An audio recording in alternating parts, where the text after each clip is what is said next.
Neymar বিশ্বের অন্যতম সেরা ফরওয়ার্ড। অবশেষে তার শৈশবের ক্লাব সান্তোসে ফিরেছেন, যেখান থেকে তিনি পেশাদার ক্যারিয়ার শুরু করেছিলেন। গতকাল ক্যাম্পিওনাতে পলিস্তার একটি ম্যাচে সান্তোসের মাঠ ভিলা বেলমোরোতে একটি বিশেষ ঘটনা ঘটেছে।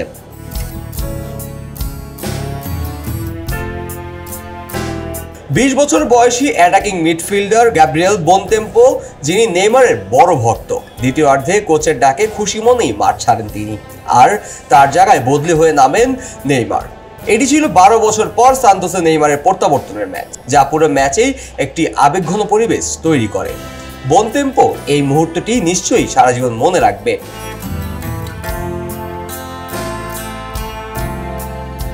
এইদিকে নেইমারের বাবা নেইমারের সিনিয়র ম্যাচ শুরুর আগে একটি সাক্ষাৎকারে বলেছিলেন, এই ম্যাচের মাধ্যমে তার ছেলের ক্যারিয়ারের শেষ চক্রটি শুরু হলো। রাতে ভিলা বেলমোরোর গ্যালারিতে বসে তিনি তার ছেলের সান্তোসের দ্বিতীয় অভিষেক দেখছিলেন। নিজের শারীরিক ফিটনেস এখনো পুরোপুরি ফিরে পাননি বলে জানিয়ে নেইমার বলেছেন, সান্তোসকে আমি ভালোবাসি। আজ রাতে কি অনুভব করছি সেটি ভাষায় প্রকাশ করা সম্ভব নয়, তবে আরও কয়েকটি ম্যাচ খেলার পর পুরো ছন্দে ফিরতে পারবো।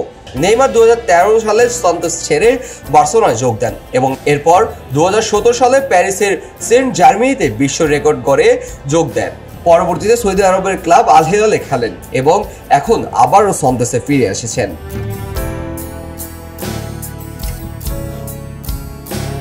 নেইমারের ক্যারিয়ারকে তার বাবা 3টি পর্বে ভাগ করেছেন। প্রথম পর্ব সান্তোস, দ্বিতীয় পর্ব ইউরোপ এবং সৌদি, এবং তৃতীয় পর্ব সান্তোসে আবার ফিরে আসা। নেইমার সিনিয়র বলেন, এটি আমার ছেলের ক্যারিয়ারের শেষ চক্র এবং আমি এটি পুরোপুরি উপভোগ করতে চাই, যা আজ থেকে শুরু হয়েছে। কাজী মোহাম্মদ আরাফাত, কে স্পোর্টস, খবরের কাগজ। সবাই যখন জোয়ারে গা ভাসায়, কেউ কেউ শির দাঁড়া সোজা করে ঘুরে দাঁড়ায়। সময় যেখানে প্রতিনিয়ত হার মেনে নিতে শেখায়, কেউ কেউ চ্যালেঞ্জ ছুড়ে দেয়।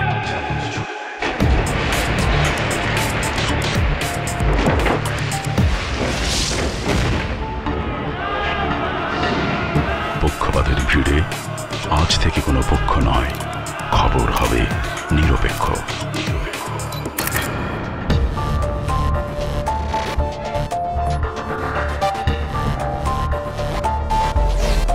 বানোয়াট তথ্যবাদ, খবর হবে নিখাত।